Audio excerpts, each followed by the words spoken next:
Hi guys, I'm Leanne Little and I'm owl about stories. I read them, write them, watch them, anything with a story, I love it. I especially love sharing them with other people, and what better way is there than to start with the classics? They're classics for a reason, right?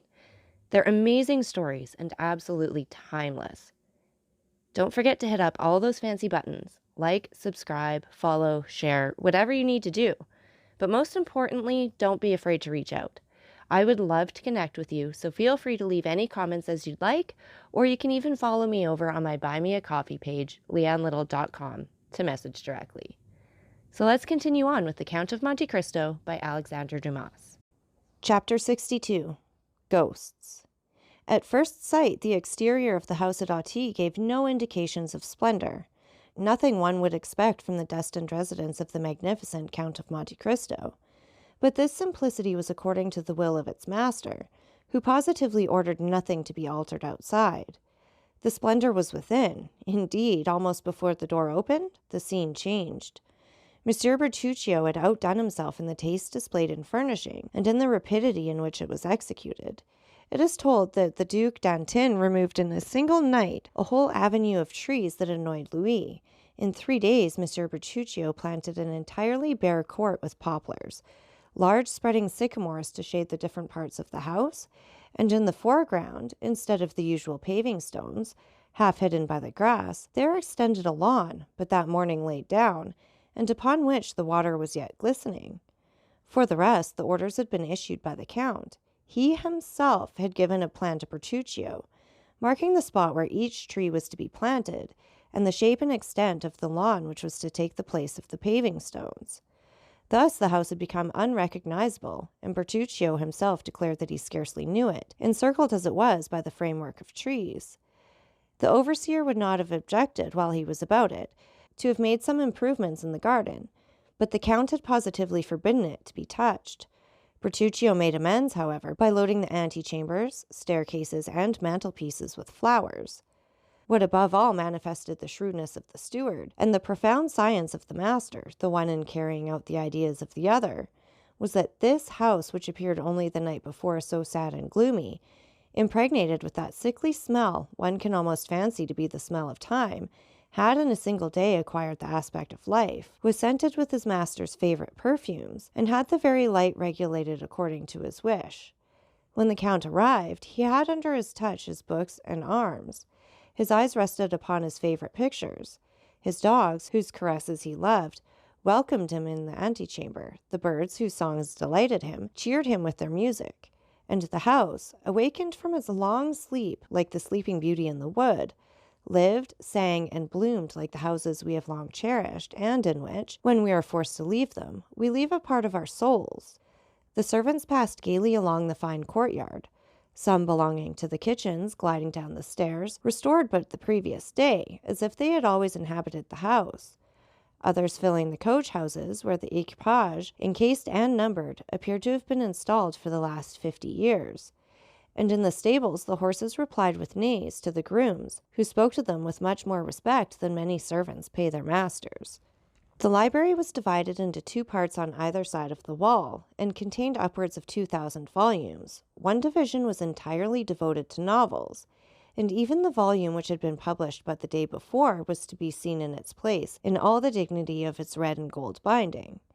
On the other side of the house, to match with the library, was the conservatory, ornamented with rare flowers that bloomed in china jars, and in the midst of the greenhouse, marvelous alike to sight and smell, was a billiard table which looked as if it had been abandoned during the past hour by players who had left the balls on the cloth.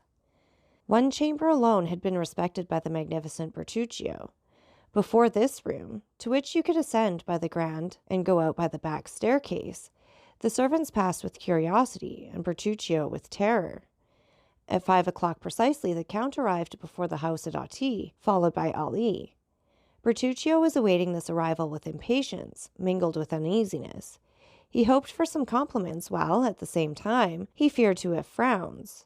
Monte Cristo descended into the courtyard, walked all over the house, without giving any sign of approbation or pleasure, until he entered his bedroom, situated on the opposite side to the closed room. Then he approached a little piece of furniture made of rosewood, which he had noticed at a previous visit. That can only be to hold gloves, he said. Will your excellency deign to open it? Said the delighted Bertuccio, and you will find gloves in it. Elsewhere the count found everything he required, smelling bottles, cigars, knickknacks. Good, he said, and Monsieur Bertuccio left enraptured. So great, so powerful, and real was the influence exercised by this man over all who surrounded him. At precisely 6 o'clock the clatter of horses' hoofs was heard at the entrance door. It was our captain of Spahi who had arrived on Medea. I am sure I am the first, cried Morel. I did it on purpose to have you a minute to myself before everyone came. Julie and Emmanuel have 1,000 things to tell you. Ah, really, this is magnificent. But tell me, Count, will your people take care of my horse? Do not alarm yourself, my dear Maximilian. They understand. I mean, because he wants petting. If you had seen what pace he came, like the wind. I should think so, a horse that cost 5,000 francs, said Monte Cristo, in the tone which a father would use towards a son. Do you regret them? Asked Morel with his open laugh. I? Certainly not, replied the Count. No, I should only regret if the horse had not proved good. It is so good that I have distanced Monsieur de Chateau Renaud, one of the best riders in France, and Monsieur Debray, who both count the ministers Arabians, and close on their heels are the horses of Madame Danglars, who always go at 6 leagues an hour. Then they follow you? Asked Monte Cristo. See, there they are. And at the same minute a carriage with smoking horses, accompanied by 2 mounted gentlemen, arrived at the gate, which opened before them. The carriage drove round and stopped at the steps, followed by the horsemen. The instant Debray had touched the ground, he was at the carriage door. He offered his hand to the Baroness, who, descending, took it with a peculiarity of manner imperceptible to everyone but Monte Cristo. But nothing escaped the Count's notice, and he observed a little note, passed with the facility that indicates frequent practice, from the hand of Madame Danglars to that of the minister's secretary. After his wife, the banker descended, as pale as though he had issued from his tomb instead of his carriage. Madame Danglars threw a rapid inquiring gaze, which could only be interpreted by Monte Cristo, at the courtyard, over the peristyle, and across the front of the house. Then, repressing a slight emotion, which must have been seen on her countenance if she had not kept her color, she ascended the steps, saying to Morel, "Sir, if you were a friend of mine, I should ask you if you would sell your horse." Morel smiled with an expression very like a grimace, and then turned round to Monte Cristo, as if to ask him to extricate him from this embarrassment. The Count understood him. "Ah, madame," he said, "why did you not make that request of me?" "With you, sir," replied the Baroness, "one can wish for nothing. One is so sure to obtain it. If it were so with Monsieur Morel—" "Unfortunately," replied the Count, "I am witness that Monsieur Morel cannot give up his horse, his honor being engaged in keeping it." "How so?" "He laid a wager he would tame Medea in the space of 6 months. You understand now that if he were to get rid of the animal before the time named, he would not only lose his bet, but people would say he was afraid, and a brave captain of Spahis cannot risk that, even to gratify a pretty woman, which is, in my opinion, one of the most sacred obligations in the world. You see my position, madame," said Morel, bestowing a grateful smile on Monte Cristo. "It seems to me," said Danglars in his coarse tone, ill-concealed by a forced smile, "that you have already got horses enough." Madame Danglars seldom allowed remarks of this kind to pass unnoticed, but, to the surprise of the young people, she pretended not to hear it and said nothing. Monte Cristo smiled at her unusual humility, and showed her 2 immense porcelain jars over which wound marine plants, of a size and delicacy that nature alone could produce. The Baroness was astonished. "Why," said she, "you could plant one of the chestnut trees in the Tuileries inside. How can such enormous jars have been manufactured?" "Ah, madame," replied Monte Cristo, "you must not ask of us, the manufacturers of fine porcelain, such a question. It is the work of another age, constructed by the genii of earth and water." "How so? At what period can that have been?" "I do not know. I have only heard that an emperor of China had an oven built expressly, and that in this oven 12 jars like this were successfully baked. 2 broke from the heat of the fire. The other 10 were sunk 300 fathoms deep into the sea. The sea, knowing what was required of her, threw over them her weeds, encircled them with coral, and encrusted them with shells. The hole was cemented by 200 years beneath these almost impervious depths, for a revolution carried away the emperor who wished to make the trial, and only left the documents proving the manufacture of the jars and their descent into the sea. At the end of 200 years, the documents were found, and they thought of bringing up the jars.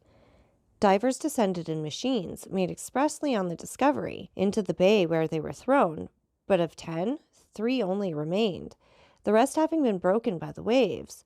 I am fond of these jars, upon which, perhaps, misshapen, frightful monsters affixed their cold, dull eyes, and in which myriads of small fishes slept, seeking a refuge from the pursuit of their enemies.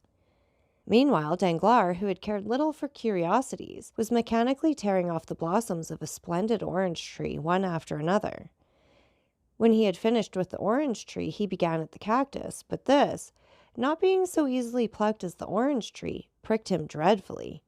He shuddered and rubbed his eyes as though waking from a dream. "Sir," said Monte Cristo to him, "I do not recommend my pictures to you who possess such splendid paintings, but nevertheless, here are 2 by Hobbema, a Paul Potter, a Miri, 2 by Gerard Doux, a Raphael, a Van Dyck, a Zurbaran, and 2 or 3 by Murillo, worth looking at." "Stay," said Debray, "I recognize this Hobbema. Ah, indeed. Yes, it was proposed for the museum, which I believe does not contain one?" said Monte Cristo. "No, and yet they refused to buy it." "Why?" said Chateau Renaud. "You pretend not to know, because government was not rich enough." "Ah, pardon me," said Chateau Renaud. "I have heard of these things every day during the last 8 years, and I cannot understand them yet." "You will, by and by," said Debray. "I think not," replied Chateau Renaud.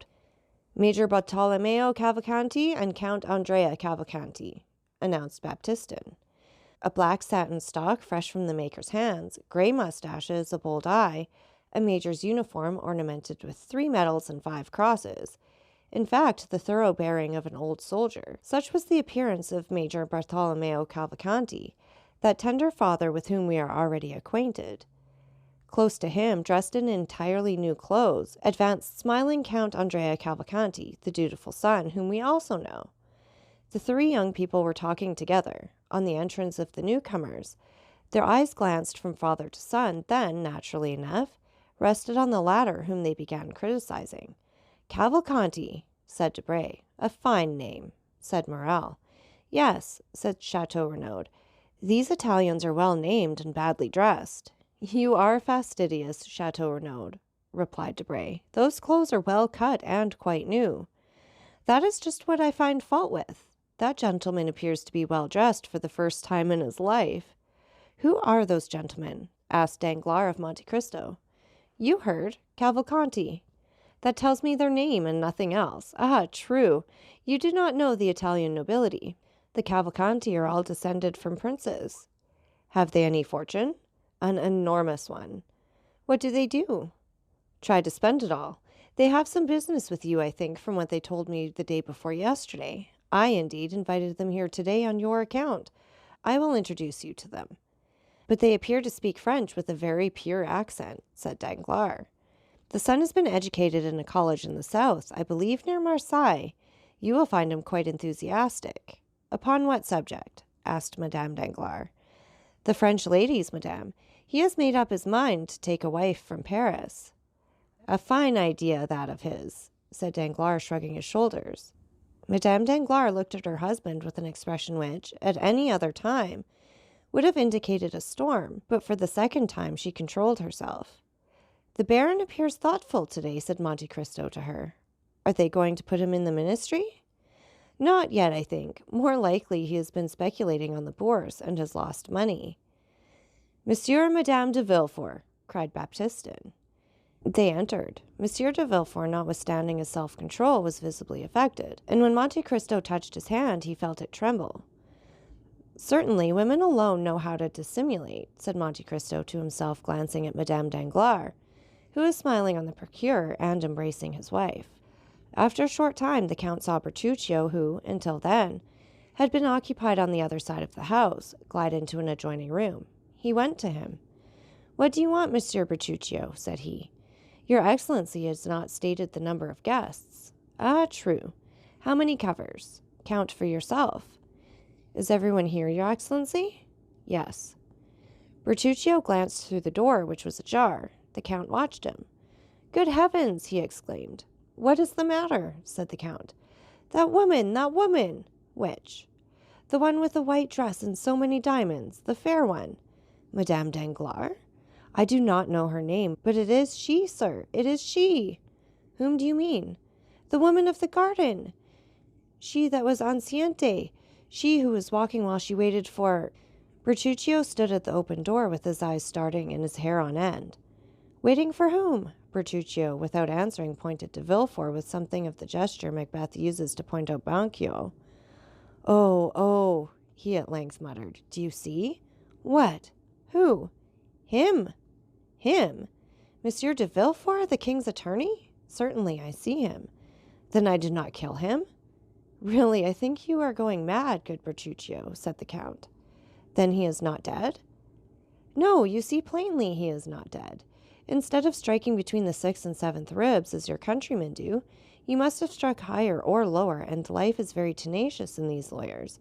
Or rather, there is no truth in anything you have told me. It was a fright of the imagination, a dream of your fancy. You went to sleep full of thoughts of vengeance. They weighed heavily upon your stomach. You had the nightmare, that's all. Come, calm yourself, and reckon them up. Monsieur and Madame de Villefort, 2. Monsieur and Madame Danglars, 4. Monsieur de Chateau Renaud, Monsieur Debray, Monsieur Morel, 7. Major Bartolomeo Cavalcanti, 8. 8? Repeated Bertuccio. Stop, you are in a shocking hurry to be off. You forget one of my guests. Lean a little to the left. Stay.